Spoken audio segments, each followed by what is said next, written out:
Hello, everyone, and welcome back to another live reaction to AEW and NXT. I know we said last podcast that we weren't going to have one, and then we kind of switched. So here we are. Good Yeah, surprise for this week. yeah, Um, a good surprising update to where I didn't think that I was going to be able to actually sit down and see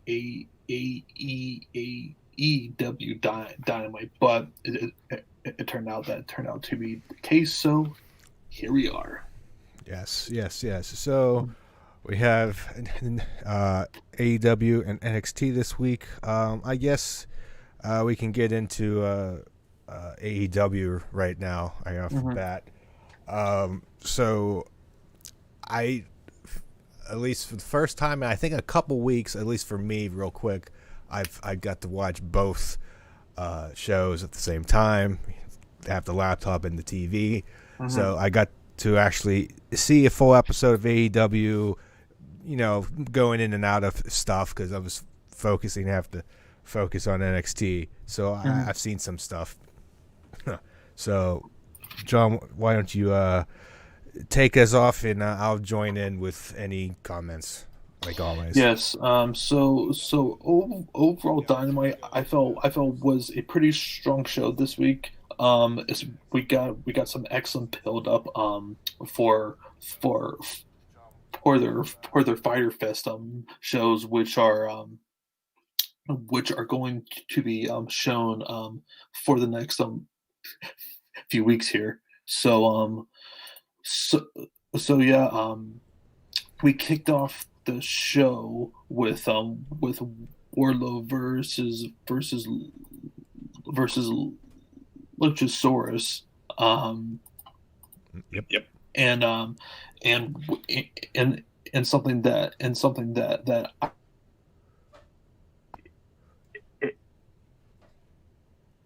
excited for, to say the least. Um, did you catch any of this, Matt, or were you just kind of Yeah, getting in and out here? no, I saw a little bit. And by the way, your audio like switched back to the crappy one. I don't know why. Like Yeah, yeah, as you were talking, yeah. Okay, but yeah, I'll try and yeah. fix it here. But okay, I figured. There you go. We'll do it Yeah, live, pal. I did see some of it, yeah. or at least most of it. I mean, I caught some stuff. The one thing that caught my Mhm. eye, and I know, real quick, because this is the part I saw most of it. And I know you probably agree with me on this, but the choreographed standing around waiting for the people to God, that was irritating me. Like, and I, three times in a row, right? Was yeah, it three times? and or it was at least two, I thought, yeah, and two or I three. tweeted that, and I was talking to someone too. He said, like, why were these guys going out on the stage? It just seemed just really not really necessary, and I completely agree agree with that. But outside Yeah. of that, Yep. this was pretty solid. Wardlow is going to be a freaking star. Just his athleticism is very underrated. Like just how like smooth and crisp that he was here. I thought was very good. Also as well. And they booked him pretty strong here. He wins. Granted, he gave a like a low blow onto Luchasaurus here, but I'm completely fine. I'm completely fine with this booking. He's just going to be getting bigger and bigger as we go on here. I'm very interested to see where they exactly go with him. Especially since they were teasing, it was like a month or so ago of him possibly feuding with MJF, and that's probably coming sooner than I would like that to come at. we shall see Yep. what happens there. Um, and next, we had Hikaru Shida versus and and Handsome Town, which wasn't really even wasn't really even a match here. This lasted maybe 10 seconds here. This here was probably more about of the outside of the ring tension between her and Penelope Ford. I'm just not interested in this match at all. There is zero reason to even give any thought that Penelope Ford should have any chance in this match here. So, yeah, the best part about the women's division is Britt Baker, Yep. Tony Schiavone, just just seeing him just constantly getting so irritated with her with her with her with her comments and everything. Those two have the best feud going in the women's division, Sally. It's And include Big Swole in that too. yeah. Which have you were you paying attention to any of those things? They were hilarious. I saw the part where Big Swole dumps the garbage on her because because anything to put up because there's no roof. No, it's like I thought she was. Big Swole has a freaking brain. You can actually climb up on the freaking. I thought.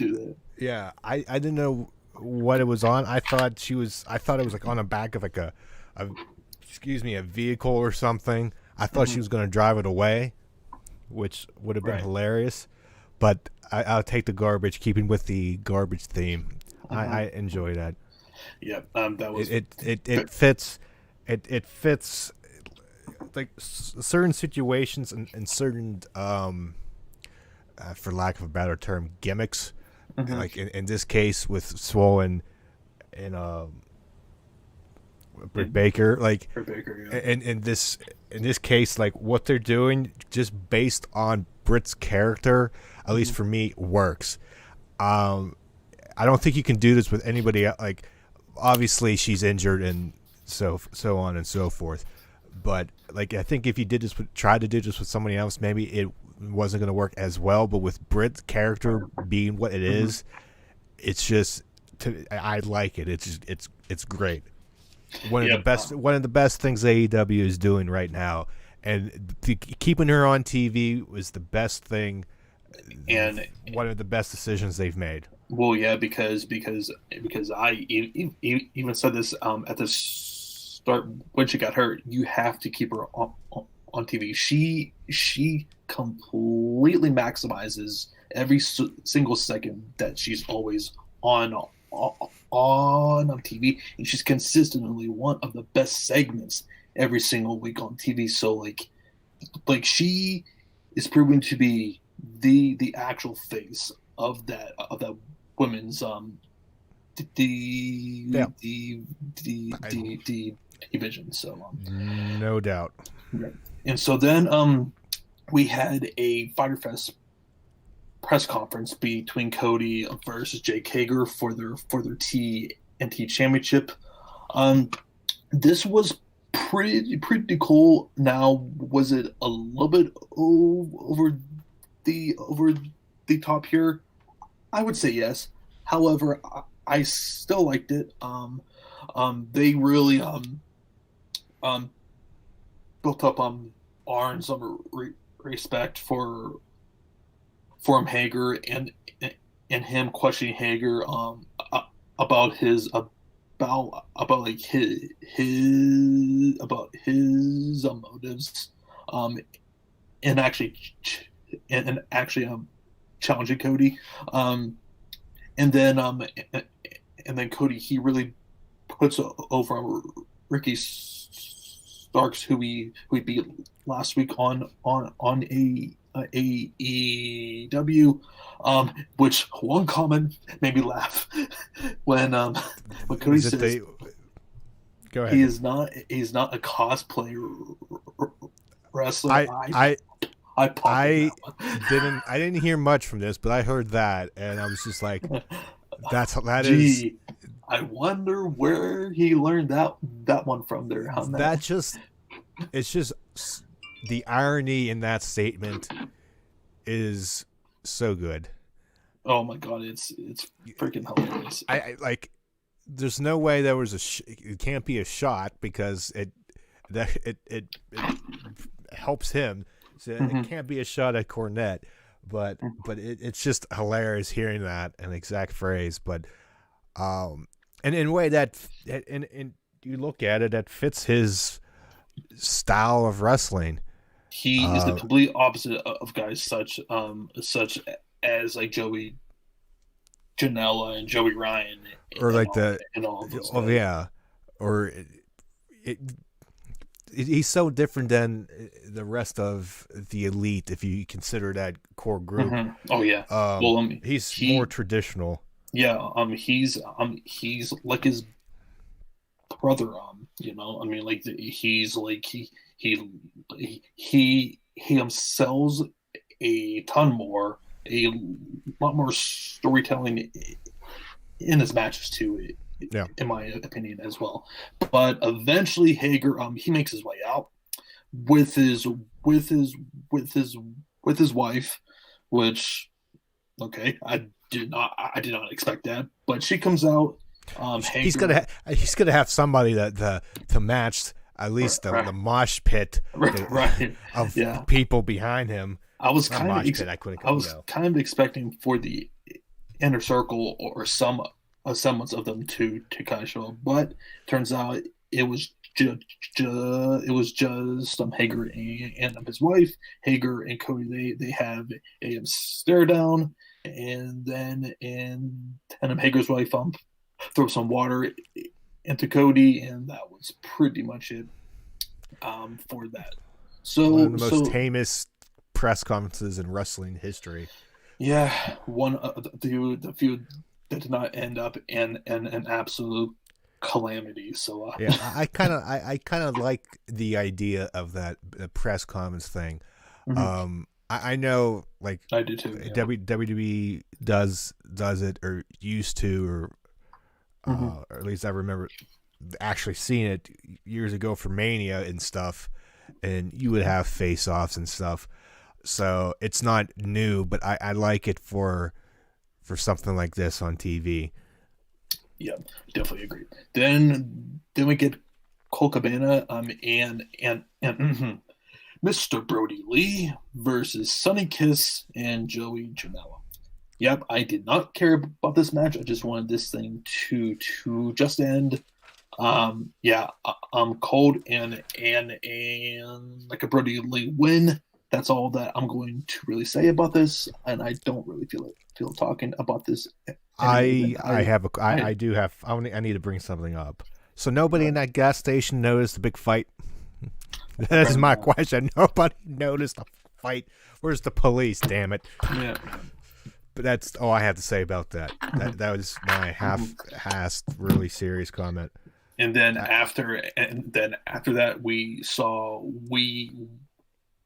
Archer taking out Joey Janela and Sonny Kiss, and actually they made it official for Firefest. Um, Lance Archer versus Joey Janela.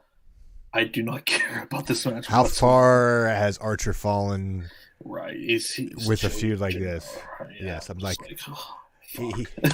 from the finals of the North American Championship to Jelly Joey G. Janela to Yes, Jelly Janela. I All mean, right. how quickly? I mean, eventually, could you possibly? But it's just like He'll get there. It's Archer's just yeah, it's lost just that steam, yeah, which that was my issue with. yeah. It was my big issue. Hmm.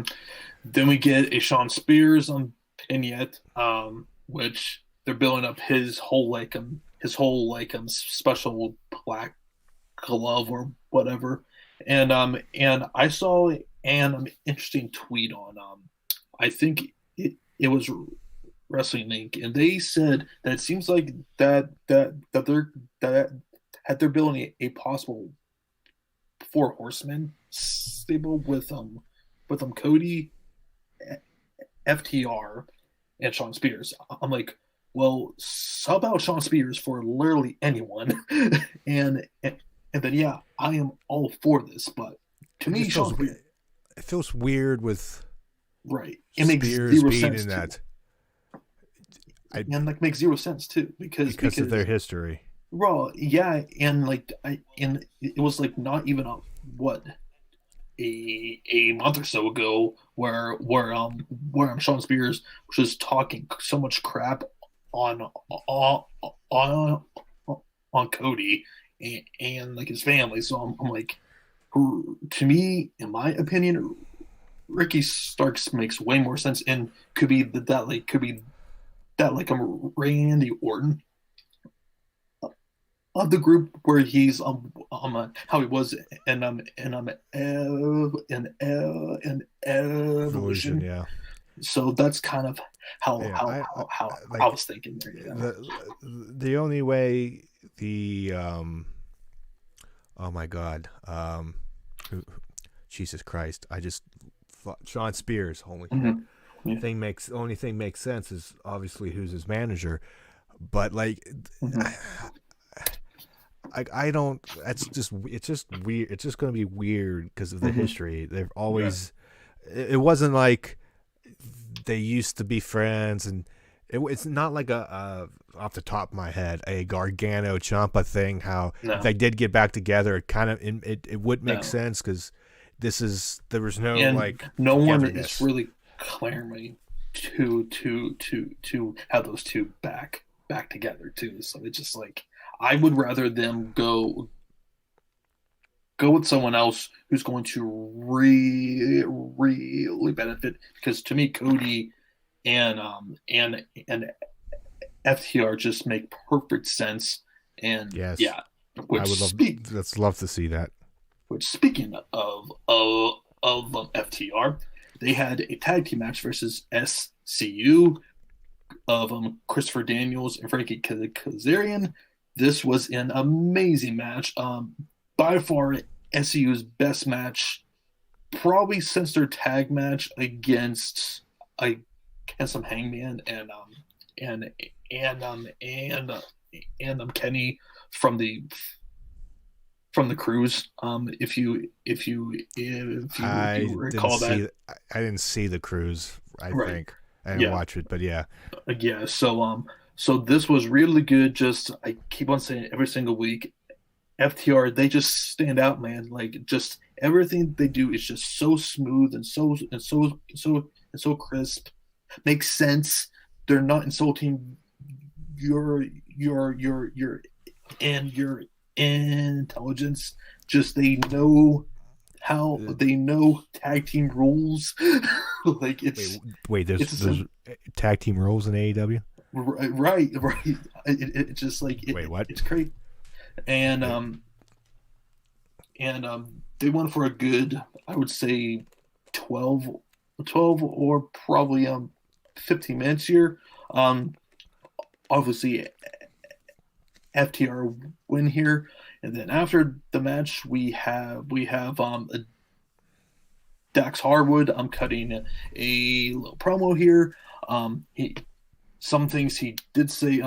He congratulated with the Bucks. I'm graduating from the kiddie table of tag team wrestling. And he told them you guys bit off more than you could chew. And then after that we see Airbnb showing up thank you for in the keeping the truck. name alive. And they are trying to just destroy FTR's truck, which then we get the grand return of the Lucha Brothers. I'm like, yes, we get the Lucha Brothers back, and they attack FTR, and then obviously with the Bucks they come down, and then we get announced for Fyre Fest an 8-man tag team match between Airbnb and the Lucha Brothers versus FTR and the Young Bucks. That should be very interesting. How that whole dynamic is going to play out, don't you think? Yes, between the Young Bucks and FTR and FTR style with no flips and stuff with Lucha Brothers. Pretty much have on each side. You pretty much have 2 ground and pound teams, an FTR and Airbnb, and you have the flips, high flying flips of Lucha Brothers and Young Bucks. So yeah, it's gonna be interesting. I'm gonna have that on pretty much, depending on what's opposite that on NXT. That week. It's gonna be difficult to try to. I would say, and man, we will be going through our predictions once we finish up with Dynamite here. But all right, so then we move on to a video package between Hangman and Kenny versus Best Friends for the tag titles. Very good video package. I still don't think that it's time for Kenny and like a Hangman to not against Best Friends. No. So but a very good video package nonetheless. Then we also get a small John Moxley video package hyping up his match against Brian Cage. Then we see Brian Cage destroy another enhancement talent. And then after the match, Taz, he gets on the promo, which was excellent, by the way, just his intensity, and he's speaking directly like John Moxley, since he is back at home because of stupid COVID. He's sick. So he basically says Mox, Brian Cage came to work. He didn't sit at home with some bullshit excuse. And like Taz really got somewhat under my skin too a little bit. So I was like, damn, he's good. Like, I can't say it enough. Him and Cage are perfect together. I just hate that they're doing this match now because he's gonna lose, most likely, possibly. He kind of has to lose because and it sucks to say that, but that's exactly what's going on. Another big man. Yep, and then obviously, and we talked about this earlier, Matt Pixel dumping trash on top of Baker, which was hilarious. And it got in the martini. How dare she? It got in the martini. Got in the martini. Then we see Broken Matt Hardy versus Santana with Broken Matt's new drone. His name is Neo 1. Who? Neo 1. Oh, Neo. I thought you said Neil. I was like, well, okay. Neo. Neo 1. Neo 1. So, I can just tell. I totally missed there was a new drone because at this point it was the North. There was can go skeet shooting. Yep. All right. So go. I didn't really pay attention because it was about it because I think at this time we had the North American Championship match going on. Yeah. So I was for the match itself, it was okay. Broken Matt wins with a surprise pinning combination of some sort, and then after they matched Santana and Ortiz beat up on Matt, and it took a very long time for Private Party to come down and save him. But however, Excalibur saved them on commentary because he was talking how the how the AEW locker rooms are supposedly on the other side of the Jaguars football field. So I was like, okay, I, I can buy that. So yeah, I can buy that too. mm-hmm. So and also it was made official for Firefest. We are going to be having Private Party versus Santana and Ortiz. So that was also made official. Then the last thing on the show, we had the confrontation between Orange Cassidy and Chris Jericho. This was pretty fun. Matt's going to hate this for no reason because freshly squeezed Orange Cassidy was here, and I hope somebody squeezes it. And someone hates fun. So nope. What do you expect? Ridiculous fun. Easy there, Cornette. So no. I'm not Cornette. I'm not like just saying. I kind of wish I had captions on for if Cornette was here, because it would just there'd be no words. I'm not Cornette in this thing. I hold back. Yes, I would do that, but I'm not. I'm controlling my anger. I'm like in therapy. I need Kyle O'Reilly here to talk me through this. We'll get into that. That it is some pretty shitty therapy there, but it's something. Moving on. For some reason, Chris Jericho, he's obsessed with the chicken crossing the other side of the road joke, and he was referencing it. He was talking about just like how stupid that the joke was, and comparing it to Orange Cassidy as a character, and like how he wrestles. So I was like, okay, I never thought I would ever think about that building up for a like wrestling field, but it made me chuckle. So then like he talks about how he was pissed that Tony Khan signed Orange Cassidy. He was like he's like lazy. He's lazy.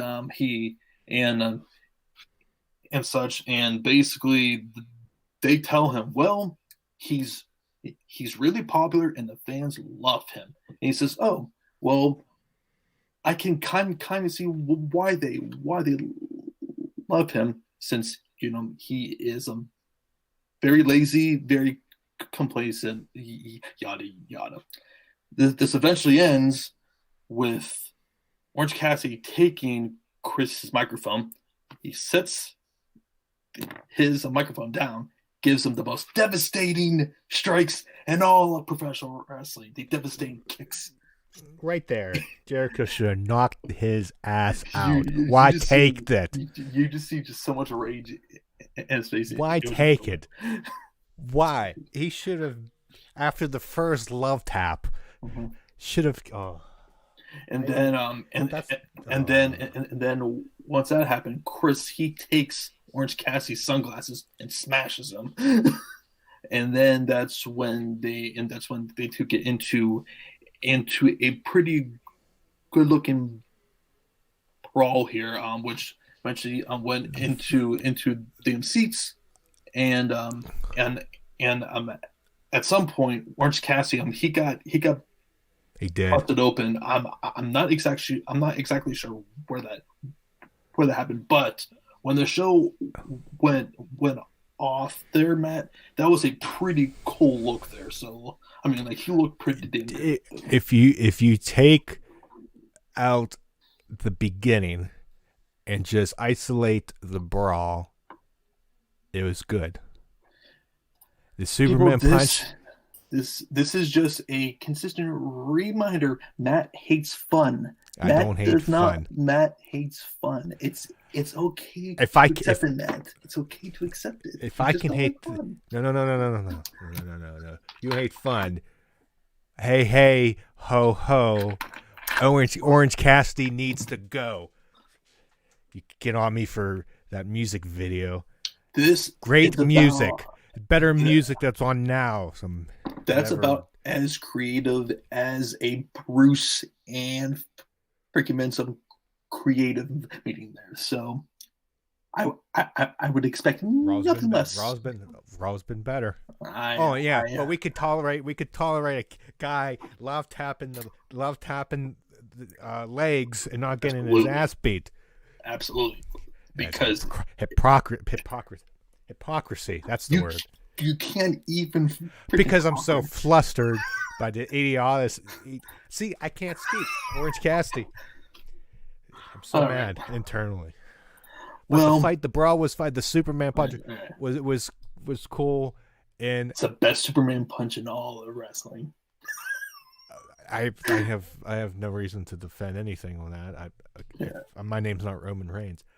But hey, they actually ran down the steps and it actually met something instead of running down the steps, stopping, then jumping up. That was the first thought when I saw the steps. Not gonna lie. This made way more sense there. So Yes. so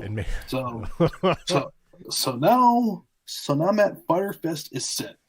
Night one, which will be consistent of 5 matches, and with night two will be consistent of, by the looks of things, 6 matches here. So we're just going to quickly run down here and just give our predictions here. So slated on the night one, Matt, Jurassic Express of Jungle Boy and Luchasaurus versus MJF and Wardlow.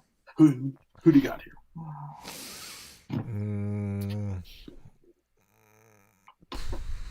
I guess who won the night? Wardlow did.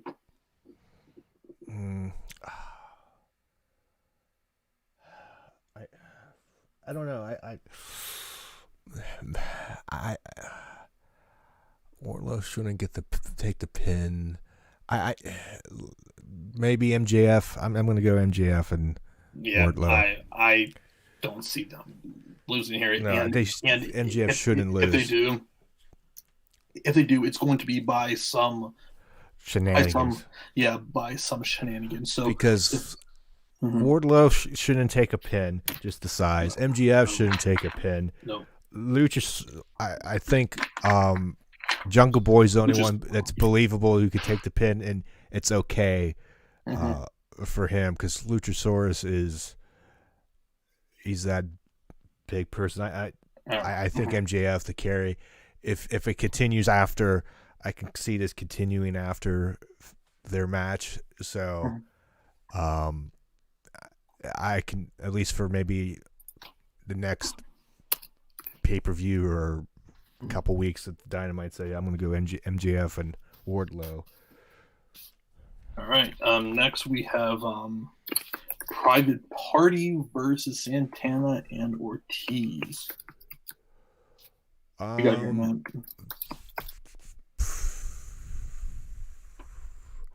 I'll give it a Private Party. Yeah, I'm going here, Santana and Ortiz here. To me, they need to, in order for them to get back into actual title contention, they need to start to rack up some wins here. True. But I'm going with these guys here. Yeah, I mean, and then at the same time, to get Private Party more over in series, they need a signature win. So, I mean, I can see your point, but I just the beatdown after with Hardy with Private Party coming out. If you're doing the Wrestling Logic booking, which kind of goes in the WB booking here. Yeah. Well, I think they've done it in general. I think, or wrestling in general. I'd go with Private Party. I think they need more momentum, in my opinion, more than Ortiz and them. Yeah. At least Ortiz is more established and more credible in Private Party at this point in AEW. So Right. that's my. But I could go. I could see either way. Hikaru Shida versus Penelope Ford for the AEW Shida. Women's title. Shida. There is Shida. zero reason for her to I'd drop be the title shocked.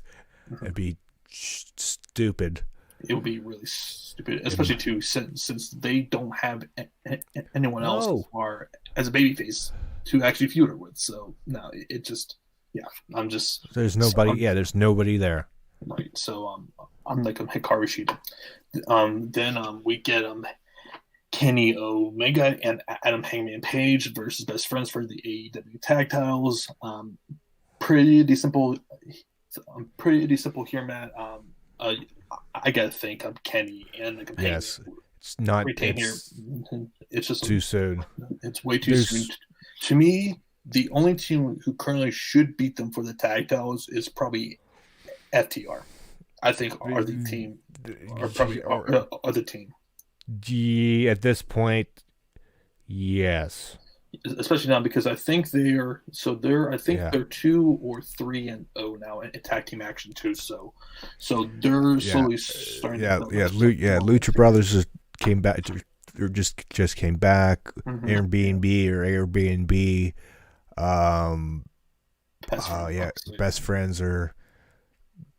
Best friends. Bucks there too. But they're with the young buck. They're with, of course, they're with FTR. So that's you build that for that down the line. So that's kind of how. And then maybe if they lose to FTR, maybe that's when if there's still tension, that's when maybe the tension kind of between Omega and if there's a turn.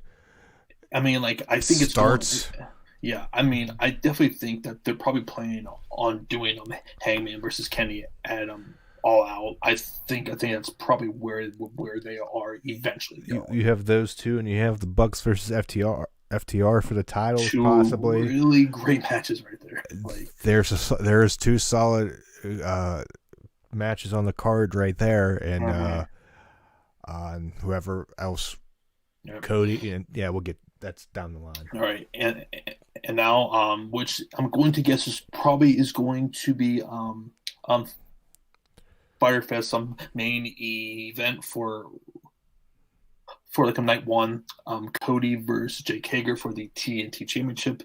I see no reason for Cody to be dropping the title here. Ooh. Hager is Hager. Him losing is not going to exactly hurt him. He's, I think, only been pinned clean one other time, which I believe was against Moxley. So, Cody, he wins. As far as for the match itself, expectations are kind of low. Just like Hager's performance was just so bad against Moxley's. That has a bad taste in everybody's mouth. There's potential for it to be good because it's Cody in the type of match. It's with Hager's background. I think it could mesh well together. I have no doubt it can be. It could. So there's potential, but I'm not gonna go into this match and watch and be like, this is gonna be the greatest wrestling match ever, to borrow a phrase. But I wonder where you. I haven't heard that in a while. All right, so Cody. That is for night one. Now for night two, Lance Archer versus Jelly. If this match is longer than 5 minutes, I'm going to be pissed. Hell, if Archer doesn't win, it better be clean. There better not be no. There's not. They usually don't. Here, there's not going to be any shenanigans. Archer's going to freaking I'm just kill putting this that dude. out there. Should be. Archer, he wins. Then supposedly, it's advertised for like Nyla Rose is going to be facing someone, and it's a supposed surprise. We'll see who that is, but so I don't think that we should really say anything here since we don't know who she's facing. So yeah. See, the tough thing there is I would expect Nia Rose to win because it's Nia Rose, but it could be someone. It could be someone big. newly signed too. So right, but I'm like, right, but you can. The handling of Nia Rose has not been good overall. At the same time, though, like her title run hit right exactly when COVID hit too. True, but even before that, she lost. You lose to somebody, to Riho. She should have been the first champion. In my opinion. Yeah, she should have been.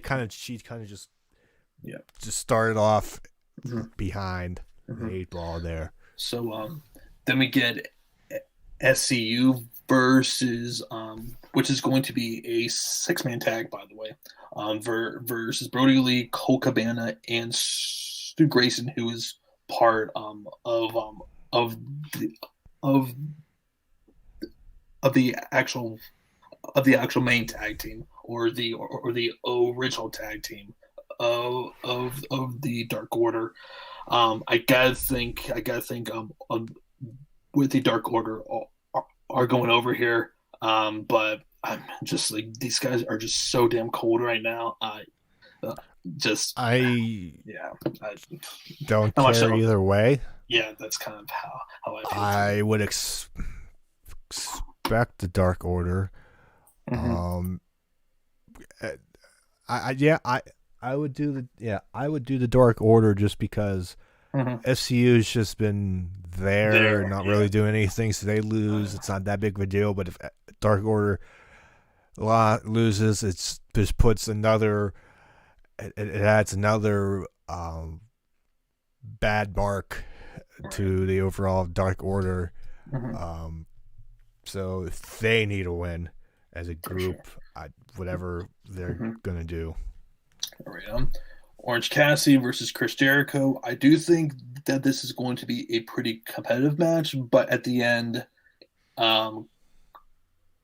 Chris Jericho, he should be going over here. But I think, and we talked about this, I think this is going to be somewhat similar to Chris Jericho versus Jungle Boy. But I think it's going to be a little bit more competitive, though. Especially since Orange Cassidy held his own against Pac, so I would expect that it's going to be pretty competitive here. So, but at the same time, I'm picking Jericho. So. Jericho all the way. I mean, if so help me God, if you lose, it makes no sense. It makes zero sense for him. It makes no. If they're doing the Tyson thing. You don't lose to somebody named freshly squeezed. No, this is just a like filler feud just to get to Tyson. Give me a somewhat decent show and not don't give me the corny crap during this. Well, I mean corny like cheesy, not cornet. I think stuff honestly, through the match. Give me something. It's going to be pretty serious, though. Like that's what I'm hoping for. Give me that, and I'll tolerate the feud, or I'll tolerate the match. I'll be okay with it. I am not expecting any sort of like them hokey shit here. So, but I have been proven wrong in the past. Yeah. Now we move on to the 8-man tag between the Bucks and FTR versus Airbnb, Butcher and Blade, and the Lucha Brothers. I could see either team possibly winning here. I mean, I could see them wanting to really put over FTR and the Bucks, but I could also see them just constantly butting heads to where Airbnb and the Lucha Brothers take advantage, and this would just add just another layer into the eventual feud between the Bucks and FTR. How do you see that? I picturing it, I would have FTR Young Bucks win, but Mm-hmm. not in pinning Airbnb. Mm-hmm.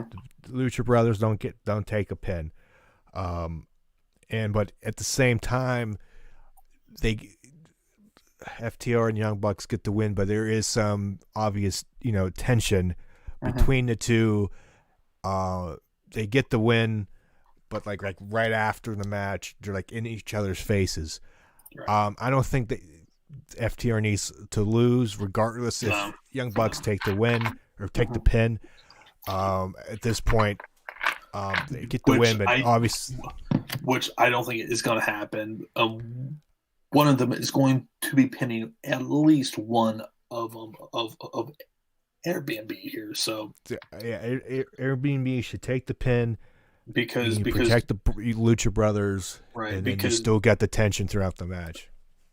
and two you could then possibly build to a like future match between FTR versus Pentagon and Phoenix, which my God, that will be tremendous. So As the build up, yes, yeah, so yeah, that's kind of where I would probably go there, and that's I how. think that that's probably where AEW will go. That's what they should. And then the final thing on this night will be for the AEW World Title between Jon Moxley and Brian Cage. And at start, I was going back and forth on this, but then I'm like, it makes no sense for Jon Moxley to drop his title here, especially two. I feel like if he did lose here, it would kind of, to a certain extent, make his title win over Jericho not as big because he would just lose to a guy who just signed a few weeks ago. So it's like, and I just wish like that with Brian Cage that they had someone else, because if this was done like say like 6 months or so, this would have been just such I can bigger buy match. more. Yes, Right, and but then I now would it's think like he could win. right, and Um, it's going to be another Archer's situation here. It's just like unfortunately, yes. I just that's I kind of hope how not. I see that it's going to happen here. But Eh, another thing I'm also thinking about too, Matt. Say he did test positive for COVID. This is going to throw a complete wrench into things. Yeah, yeah. Because at this point they have not aired or they haven't even take this match, I believe. So to be continued as far as that. But if this match does happen, Moxley, he's absolutely retaining. I think he wins. Yeah. Could they throw the curveball? Could. Yes, but I I don't see think it happening. I don't see. Yeah, I'm not confident in picking Cage yet. No. It's just way too soon. So yeah, that's currently and so that was the preview for Firefest, Matt. So now let's get into some NXT talk. Yes. Okay, so we start the show with video footage from outside Full Sail that was labeled as 1 hour before they went on air, with Cameron Grimes walking off away from this car, and they show Damian Priest laying on the ground on the beside between the door of his truck or whatever, his car, and the inside. Obviously, he was hurting his lower back, complaining on that, probably ribs. So they were having a scheduled match between those two. Uh, Grimes is out there gloating with not saying he's going to win because Priest is not going to be able to be there. But surprise, surprise, as what happens in wrestling, Priest comes out with the bandages around his stomach and lower back, and they do have the match. Damian Priest was selling the injury, I think, well, in my opinion, and but at least that injury was enough for Cameron Grimes to get the win. They did the what's his finishing move? The whatever it is, its name's not ringing a bell. And outside on the mat at one point, which looked pretty nasty, which looked good. But Grimes gets the win. I would expect another match down the line with Damian Priest at 100%. Obviously, the injury was bad enough for him to lose. So we cut from that. The match, I mean, for a while as a feud, it is what it is. Then we cut to Robert Stone trying to recruit Rhea Ripley again. Robert Stone's growing on me, let me tell you. I have heard from a few people that him losing his freaking mind has kind of grown on people a little bit. Yes, he's been more prominent on the TV like before that, because with him and Chelsea Green, he was kind of there. Mm-hmm. It wasn't a big thing at least with this. He's more prominent, and I kind of like his whole gimmick right now. Him stands out more from everyone else now. Yes, there's from the other. Yeah, there's more character to him and more development, which I like. So he's trying to recruit Rhea Ripley. He says to be part of the Robert Stone brand, it's a golden ticket. But she pretty much hits him in the gut and picks him up and tosses him in the dumpster that's nearby. Aaliyah comes in and, has some words with Rhea and then slaps her. And Rhea pretty much says, "We'll see you in the ring." Says, "Oh, you just want a golden ticket." He used that term back at Aaliyah and them. Mm-hmm. And so there's a match later tonight with Rhea and Aaliyah. That rhymes. Then we get a quick video, another training school video of Timothy Thatcher showing different submission holds to trainees. And him just stretching people. Yes, and doing stuff and showing stuff. I'm okay with the gimmick. I'll see where this leads. It fits him. I mean, it does fit him. I don't think that there's probably anything else that you could possibly do with him, honestly. Yeah, I mean, based on what you saw in the cage match, like he's a tough son of a bitch. It's a fighter. Yes. Then we get so it fits him. Let's just see if it works. Then we get Santos Escobar versus Jake Atlas. And they showed the video package from last week after Escobar. Again, I'm forgetting the moves here. Phantom Driver, I have it written down, through Drake Maverick through a table. So he didn't appear on the show, selling the injury. Thank you. And as he was getting pushed down on the stretcher into the ambulance last week, Jake Atlas was, by his side. I mean, they have created some friendly, a friendship during the tournament. So we get this match.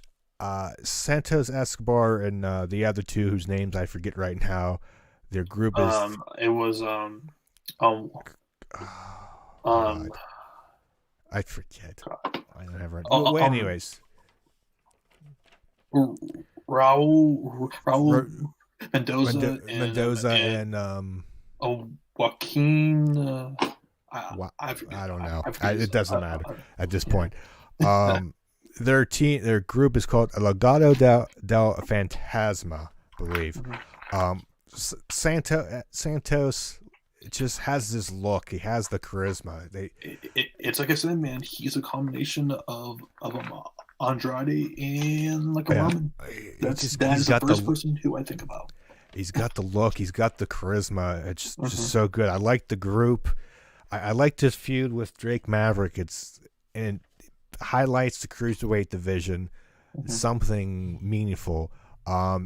This match was good. As expected with these two. Atlas is another one that's good in the ring. He didn't try his spinning DDT off the Yeah, top rope, which is good. You protect that. Um, there was like he hit it, and Escobar kicked out for no reason. Escobar hits the Phantom Driver for the win. Then we get another Undisputed Era therapy session. I missed part of this, but Roderick Strong realizes that it's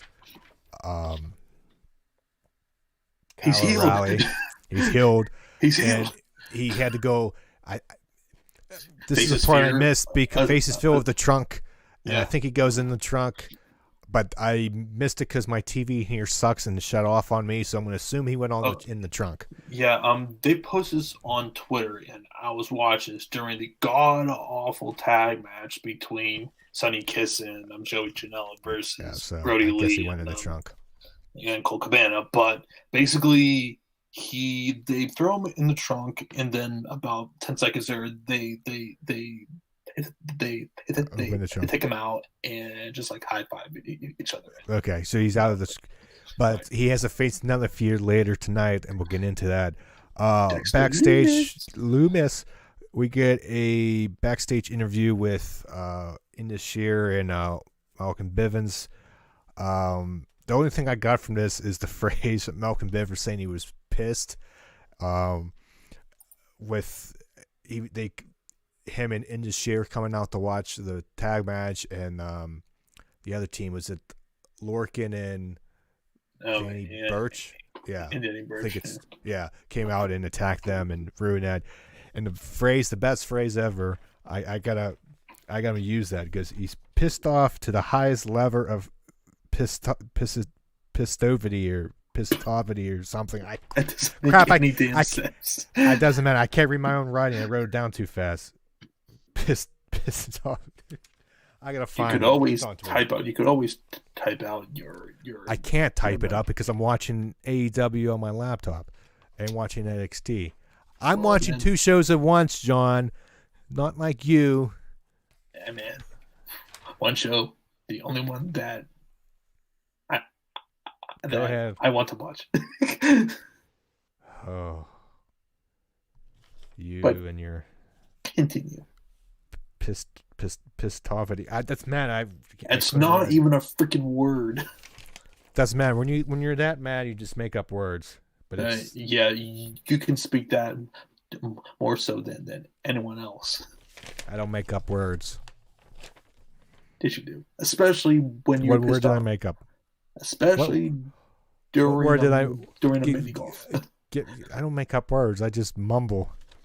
What word did I make up? And I need proof. I need examples. Next time I'll be sure to like say, hey, you said like so and so, and you'll be like, no, I didn't say that. Guaranteed. That's what we're saying right now. Huh? That's what I'm saying right now. I need an example. I Sorry, I wasn't a recording at the time there, buddy. This would not hold up in court. Anywho, we get it. Oh yeah, for your testimony, there's no evidence. Anywho, getting off the rails. We get a North American title match hype video. Another well done thing. Really made me want to see this match. Then we get Casey Catanzaro and Caden Carter versus Raquel Gonzalez and Dakota Kai. Let me tell you, the size difference between Casey and Raquel is just sickening and just crazy. Watching them two in the ring, it's just like it's it's basically a woman facing a it's Rey Mysterio versus Big Show. Raquel Gonzalez is just looking mighty damn impressive in the ring. She does this power bomb, like one-handed power bomb to Casey, which looks sick. I know that's her move. Casey. After that power bomb, then Dakota Kai submits Casey. So this was a good win. Dakota talks to the camera after the match, mentions Io Shirai. She wants a title shot. Hey Matt, I'm sorry to interrupt you, but some breaking news. Apparently, Renee Young has tested positive for COVID, which means probably pretty good chance. Damn it, Dean. That freaking Moxie probably tested. It has to isolate.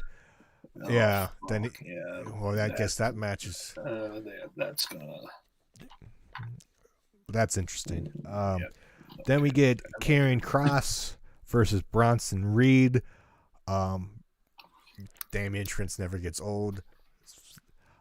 Bronson Reed got some offense in through this match. I mean, relatively short match, but Bronson Reed got some offense in, which makes sense. I think I tweeted out because he's a big guy, so it makes sense. But ultimately, Karrion Kross gets the win via the cross jacket submission. Another good showing for Kross. Then we got Rhea Ripley versus Aaliyah. And Robert Stone's making progress. Instead of throwing up in the ring last week, he's throwing his shoe. And the accuracy, he's killer accuracy with that shoe, let me tell you. I think I retweeted a video. But regardless, Rhea Ripley gets the win with the Riptide. Then we get Roderick Strong facing his other fear and Dexter Lumis. I don't know how Lumis keeps a straight face, but he's staying in the corner of the ring, just staring down Roddy. And every time he gets in the ring, he gets out and says he can't do it. He can't do it. He went in back and forth about 4 or 5 times. Mm-hmm. Finally, Lumis is getting out of gets out of the ring and is like following him. And Roddy's so like scared. He tried. I laughed. I laughed at this, even though it's like stupid. It's stupid, but I laughed. Roddy's trying to like go into the crowd, jump into the crowd to escape, but he hits right into the plexiglass and falls down. Mm-hmm. I don't know. I popped for that, and he runs out and loses via count out. Dexter Lumis gets back in the ring in time. Bobby Fish is kind of standing out next to the ring by the apron. Dexter Lumis slides over into the DMs. It tries to do that submission hold on his submission on Bobby. Bobby gets away and runs off. Then we get Robert Stone and Aaliyah backstage FaceTiming with Regal. And Regal makes the match. Where Robert Stone says they mean him and Aaliyah need a rematch with Rhea, and Regal says, "Oh, you two, I agree." So they're making a handicap match next week. Robert Stone and Aaliyah, his in-ring debut in NXT versus Rhea Ripley. And the condition, if Rhea loses, she has to join the Robert Stone brand. Okay, say that one more time, Matt. Next week, it's Robert Stone and Aaliyah versus Rhea Ripley. And if Robert Stone and Aaliyah win, then Rhea Ripley has to join the Robert Stone brand. Meaning, like, maybe it's just because I haven't watched, but is it coming off more like comedy-ish, or is it just... in what in what sense? of like Robert, of the whole like thing. yeah, yeah, like or is that intended to come off serious? It's it's I think more lighthearted Mm-hmm. in a way, but I think it's more. I think the story was after Chelsea Green leaving him, Mm-hmm. Robert Stone was all disheveled and wanting Yeah, a new client, and Rhea is one of the top stars, women stars on NXT, so he's trying to get her a and lead and with Aaliyah. when she were to join, I think that this would facilitate her turning heel, probably more likely. True, Yeah, it does make yeah, sense. yeah. So that's a possibility at this point. So we'll see Mhm. what happens. Um, then it's announced for next week, which apparently is under the banner of the Great American Bash. Which, To by the way, is kind of weird that they just announce this a week in it advance. is. Like, Um, like you would think that they would have done this. I don't know, at least 3 weeks ago. I That's don't kind know. of that's kind of how I thought that they probably should have Yeah, but branded everybody's this getting show. on NXT for doing this, but you got to keep up with the competition. So Mm-hmm. you'd be But stupid but not to do something. well, That's true. But at the same time, though, with AEW, I mean, like they uh, uh, announced Firefest at least no, a yeah, month ago. I Like, no, yes, I yeah, agree, yeah. but to not Obviously, do yeah. anything is stupid. But regardless, so next Mm-hmm. week they announced two additional matches. We have a fatal four-way number one contenders match for the women's championship. Mia Yim versus Tegan Knox versus Candice LeRae versus Dakota Kai. One And has then to think. One has to think it's probably coming down to either Dakota Kai or or Candace Candice, here, right? yes, Yeah. that's logic. Because Dakota wants it, and then Candice says that she wants her and Johnny to win both. Mm-hmm. But with the main event, it doesn't look like it's possible. But anyways, and then another match: Dexter Loomis versus Roderick Strong in a strap match. Uh, First That's of going its to be kind in NXT. physical as hell there. Yeah. Then we have the North American Championship match for the main event. Obviously, Gargano versus Balor versus Keith Lee. Um, little things in this match I like. I mean, match is good, but Gargano and Balor trying to get Lee out of the match by at least in the beginning of the match there was headlocks, sleepers, trying to get him out, and at least in the beginning, if one person had a sleeper on, um, try to get him down. And maybe this is contradicting, but nobody was stopping, like interrupting the other one really. Mm-hmm. Even though it's if he passes out, it's a win. But at least in the beginning of the match, Keith Lee got out of one, and the other person got one in. And at times they were working together to at least try to get him out. And with somebody that size and powerful with Keith Lee, it makes sense. Right. So it's like the little things I liked. So at the end, the finish, Balor was on the top rope. I don't know if he got ran into and he fell and he was slumped over, and Keith Lee buckle bombed Gargano onto the back of Balor. So at least if somebody's slumped over on the top rope, it's not banned. And then when he did that, he did the buckle bomb, and I think he hit his finisher, and he was pinning Gargano, and you could see him. He was looking up, and Balor was hitting the coup de grace. Keith Lee moved out of the way, hit it on Gargano. Gargano rolled out of the ring like they all did, and then Keith Lee hit his finisher, his slam, which all these names escaped me at the time, on Balor and gets the win. And then Adam Cole comes out to close out the show, and both of them face off with holding their titles up in the air. So in 2 weeks, we get Cole versus Keith Lee, winner take all. Yeah. Yeah. Honestly, I don't know, because I can really see either guy winning.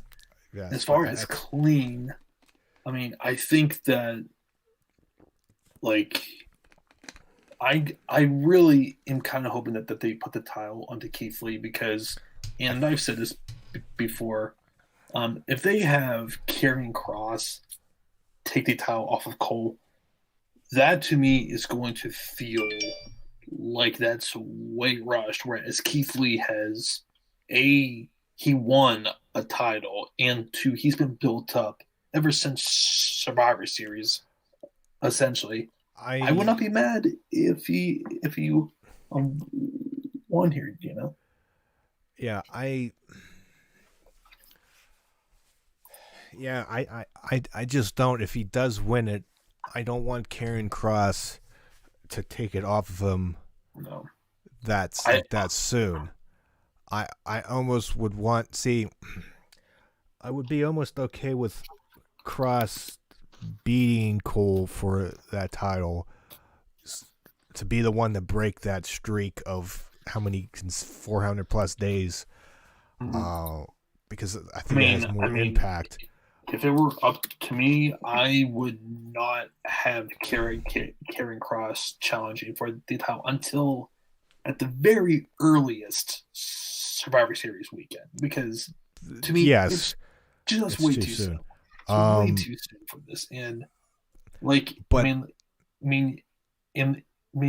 to a certain extent, you could be kind of a hot shot in it. I feel, rather than just giving it a like natural progression. You know? Yeah, I can see, because there's still that story. Keith Lee wins both, and Gargano didn't get how the ending happened. Gargano didn't get pinned, so he can still do the the heel. I didn't get pinned, blah blah blah blah blah, and you still have that feud going for the title, to buy yourself time if you're going to do Karrion Kross and Keith Lee, which I can't wait if that happens down the line. Right. So that does make sense. So I would assume Keith Lee is going to win, because at this point Keith Lee needs it more than Adam Cole. Right, because then you could possibly do Adam Cole versus Keith Lee, which would probably be Adam Cole's final NXT match against Keith Lee. I think that is where you should go, and then you can then eventually get to Keith Lee versus Kross, where down the line about 6 months or so, that match will be much more bigger. Yeah. And I think it just that's personally where I would go. Where I think they're going to go, Adam Cole retains. He now is a double champion, and I'm not exactly sure where they go from there. Honestly, I'm not too crazy about the whole winner takes all stipulation, because either way, it's like, do we really need someone to be both the NXT and North American champion? I just don't think that it's really necessary. I think this makes sense. Just if this is Adam Cole's last thing going into the main roster,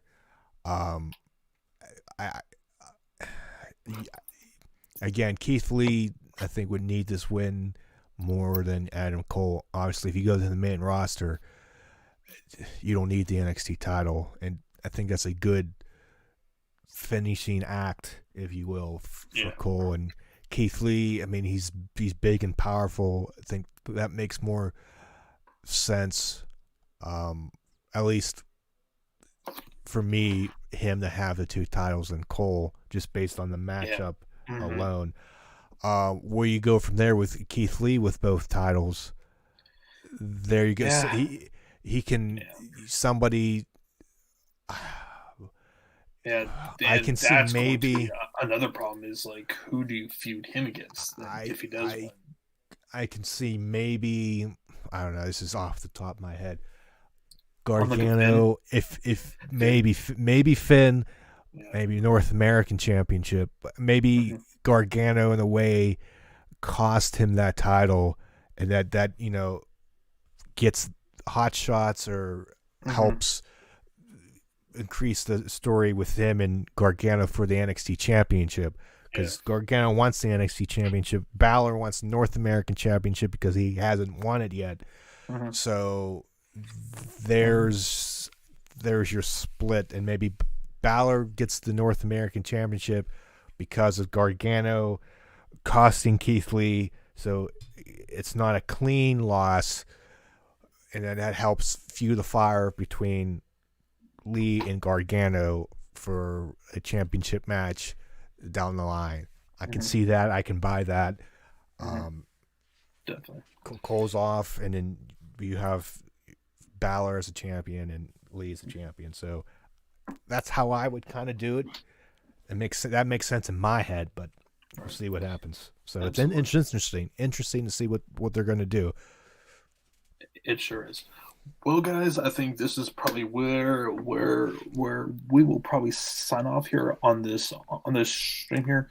Just as a heads up for this week's podcast, we're going to have a special guest, Eric Perez. He will be on the podcast this week. We're going to be talking all things from like sports, wrestling. Might even throw in some MCU stuff as well. Who knows? We will see how this all goes. But as always, follow our Twitter page, which is now up to 40 followers, slowly creeping up there. But yeah, guys, thank you for tuning in. Comment, subscribe, like the video, and as always, for Matt and for myself, we shall see you on Saturday for the next episode of the podcast.